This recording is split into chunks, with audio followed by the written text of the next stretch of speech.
Daun salam, daun saga, di bawahnya tidaklah berat. Semoga yang jauh salam hidupnya bahagia dunia akhirat, amin. Assalamualaikum warahmatullahi wabarakatuh.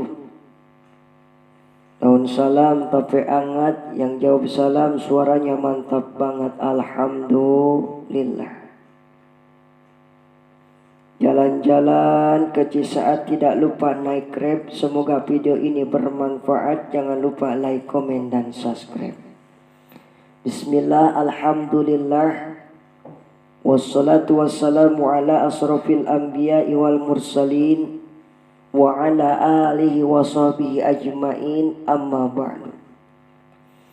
Bapak-bapak, ibu-ibu, adik-adik remaja, para jemaah, para pemirsa, para YouTuber dimanapun Anda berada, yang saya cintai dan yang dicintai karena Allah, I love you forever. Ini bukan gelar pemberian salah satu universitas, tidak, tapi MBA singkatan mantan budak Angon, alias pendeta. Ya kan, pendeta budak Angon. MM-nya mantan misionaris. Pendidikan sekolah Alkitab saya di 7 negara. Jadi lamun di Islam masantren meureun. Yang pertama sama ngambil STT, Sekolah Tinggi Teologi di Beijing. Yang kedua di Belanda, ketiga di Vatikan, keempat di Jerman, kelima di Australia, keenam di Venezuela, ketujuh di Korea. Kan orang Korea sih ngadengin. Dan selama 6 bulan saya dididik di Amerika, tepatnya di Boston, untuk mengikuti strategi misionaris. Sepulang dari Amerika kembali ke Indonesia, bergabung dengan Dewan Gereja Indonesia dengan tugas untuk menghancurkan Islam atau untuk mengkristenisasikan Indonesia. Tolong ini orang Islam buka kuping yang lebar, dengi kena ulah ku ceuli tapi ku cepil. Lantaran orang Sunda mah geus teu aneh, lamun ngadengikeun ku ceuli asup ti katuhu kaluar ti kenca. Leres. Tapi lamun ku cepil, begitu cep nyempil. Lain nyempil eta, abi mah teu boga. Eta mah nyentol.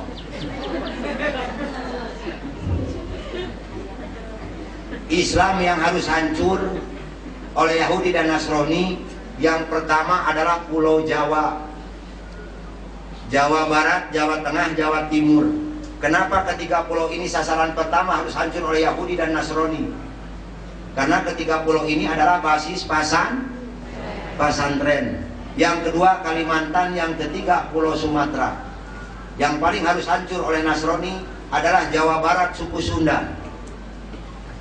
Lantaran orang Sunda mah hese, diajak nyembah Tuhan anu magantung dina tihang pamoyan. Gentong hariwang lah, sina ngadengi entah orang Nasrani. Lamun pisan mah ieu mikna sina corongna sina kaluhur pisan. Pan dia loba orang Nasrani, keun sina ngadengieun mana agama nu hak di mana agama nu batil. Keun soal ditewak mah abdi. Abdi moal mundur ku maranehna sajengkal oge. Ulah boro-boro ku Nasrani nu laleutik. Saya punya besan 2 orang jenderal yang dulu menghancurkan Islam, peristiwa Tanjung Priuk. Apa ya ka jenderal goblok? Apa itu? Saha ngaranna? Si Murdani.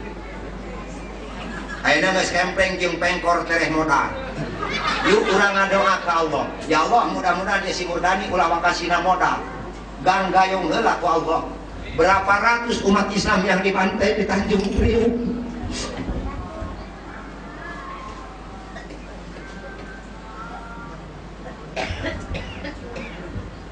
Berapa puluh masjid yang dimasuki kotoran-kotoran manusia. Apa kita orang Islam tidak sakit? Sakit apa tidak? Ini peristiwa tahun 84. Waktu saya masih di misionaris ikut hancur menghancurkan Islam di Tanjung Priuk. Mana toleransi Islam yang ada di sini untuk peristiwa Tanjung Priuk? Tidak ada sedikit pun.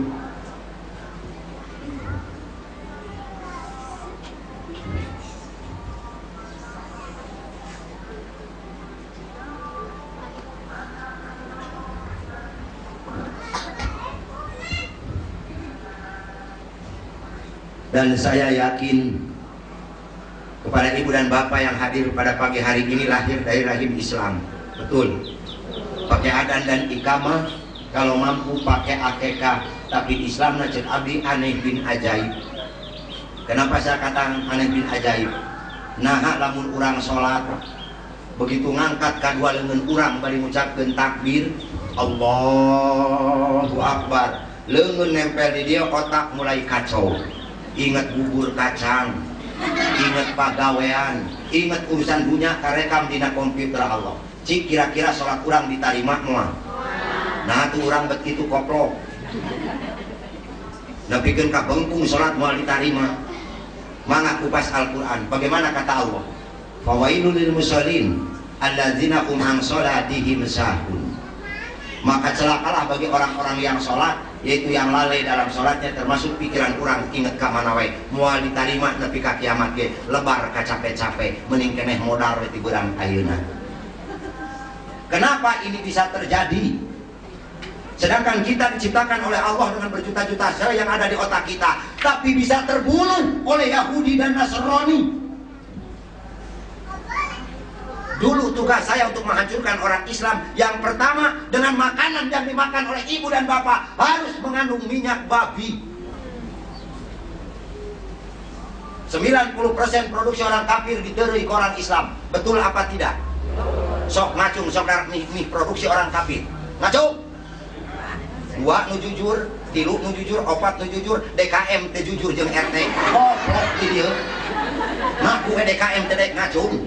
Pada osok ngadaharan mie. Cik jeung Al-Qur'an kudu jujur henteu. Keur naon urang memperingati tahun ayeuna hijrah lamun teh jujur. Sok rasakeun mie dina leta urang, lunyuh henteu. Dedeyeun teu. Nah tuh goblok di teh dek ngacung. Ari ngajawab jiga heueuh jiga kalengkongguan. Gantung abdi di tengah lapang ieu lamun ieu mie teu make minyak babi. Saya orang Cina, saya pun dulu punya perusahaan makanan, tetap pakai minyak babi supaya orang Islam katagihan dina letahna lantaran minyak babi keur ngarangsang dina letah supaya kurang nafsu karena makan. Nah, ari karomah jeung salami teu payu. Geus jelas ieu karomah jeung salami anu nyieun ge Kiai Haji Salahuddin Wahid jeung Pak Jadudin Emir, nah teu payu saeutik-eutik acan. Nah, hari mie produksi orang kafir di Bareuli, harga mahal ditarbak. Iya lemahna orang Islam, mata palingan orang Islam sholatna lain Allahu Akbar, tapi Allahu Akbar kabuka kabeh. Iya sing waspada. Karena orang Yahudi dan Nasrani mempunyai dogma tersendiri di dalam Alkitab, harus cerdik bagaikan merpati, licin bagaikan ular. Maka Allah berfirman dalam Al-Quran surat Al-Baqarah ayat 120, walan tardo angkal Yahudu wala nasoro hatta tatabi'a milatahum. Dan orang-orang Yahudi dan Nasrani tidak akan senang kepada kita sebelum kita masuk golongan mereka. Silahkan kupas tafsir Ibnu Katsir. Letak di situ teridona orang Nasrani jeung Yahudi ke orang Islam sampai kiamat muaridoun ke orang Islam. Maka pinter daging babi cek agama orang haram. Kunaon sebabna? Kahiji bertaring, kadua ngandung penyakit. Lantaran pinter manehna supaya kadahar ke orang Islam eta lemakna dijieun minyak dicampurkeun kana dahareun-dahareun anu diproduksi ku manehna. Maka paingan orang Islam umur 40 tahun loba penyakit dina awakna. Rematik, incok, asam urat, ginjal, darah tinggi, migrain, jantung, kolesterol, mah, puas. Dabongana ngadaharan barang haram. Cik pangupaskeun ku ibu sareng ku bapak surat An-Nisa ayat 78. Bagaimana kata Allah? Nikmat apa saja yang kamu peroleh datangnya dari Allah, musibah yang menimpa dirimu datangnya dari dirimu sendiri, termasuk dahareun anu dahar ku urang barang haram.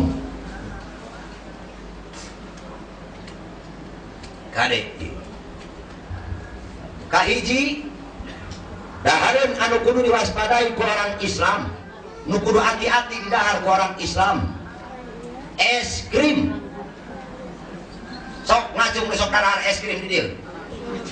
Ah, paingan beuteungna baru teu tepugu. Sing kayo we pabalatak di bawah rai kadu. Uyuhan si bape naik-naikan. Da bongana barang haram diteureuyan. Tergantung abdi diharap lamun jeung es krim teu make minyak babi. Sok rasana akur ke jeung es krim anu si mang ngaliwat nu keleneng-keleneng ngeunah mana? Ngeunah nu di toko. Dan nu si mang ngaliwat keleneng-keleneng mah es batu nu di jieuna. Loba ting paling kurang batu. Pangmeakeun es krim di toko sakulkas lamun batu, tembak abdi di dieu. Saya bekas misionaris untuk menghancurkan Islam itu dengan makanan-makanan yang enak di lidah manusia. Tapi kenapa Ustadz label halalnya ada? Betul. Ada izin Depkesnya nomor 02 sekian-sekian garis miring sekian-sekian garis miring sekian. Betul.